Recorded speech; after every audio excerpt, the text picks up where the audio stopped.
Division is repeated subtraction. Divide ಮಾಡಲಿಕ್ಕೆ ಬದಲು ಅದು ರಿಪೀಟೆಡ್ ಆಗಿ ಸಬ್ಟ್ರಾಕ್ಷನ್ ಮಾಡುವಾಗ ನಮಗೆ ಡಿವಿಷನ್ ಮಾಡಿದ್ದು ಕರೆಕ್ಟ್ ಅದೇ ಆನ್ಸರ್ ಬರುತ್ತದೆ. ಅದು ಹೇಗೆ ಅಂದರೆ 20 ಡಿವಿಷನ್ 5 ಸರಿಯಾಗಿ ನಮಗೆ ಗೊತ್ತುಂಟು 20 ಡಿವಿಷನ್ 5 ಅಂದರೆ 4 ಆನ್ಸರ್ ಬರ್ತದೆ. ಅದು ಇಲ್ಲಿಂದ ಹೇಗೆ ಬರ್ತದೆ ನೋಡಿದರೆ 20 ಫಸ್ಟ್ 20ಇಂದ 5 ಮೈನಸ್ ಮಾಡಬೇಕು.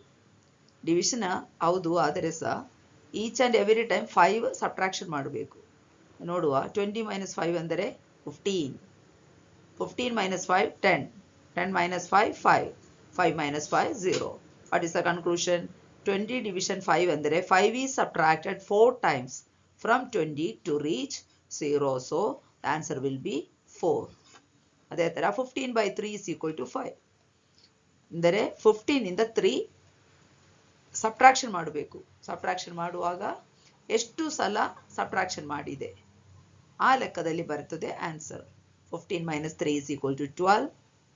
12 ಇಂದ again 3 minus ಮಾಡುವಾಗ 9. 9 ಇಂದ again 3 minus ಮಾಡುವಾಗ 6. 6 minus 3 is 3. 3 minus 3 is 0.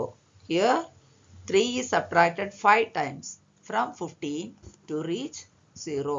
So the answer will be 5. Likewise 32 division 8 is equal to 4. 32 ಇಂದ 8 ಸಬ್ಟ್ರಾಕ್ಷನ್ ಮಾಡಬೇಕು. 32 minus 8, 24. 24 minus 8, 16. 16 minus 8, 8. 8 minus 8 is 0. So what is the conclusion?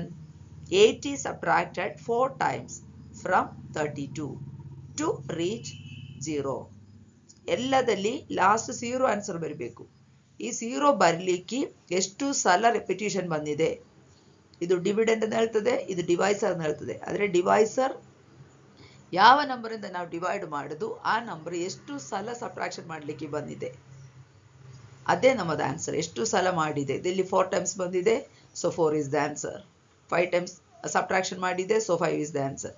4 times subtraction ಮಾಡಿದೆ, so 4 is the answer.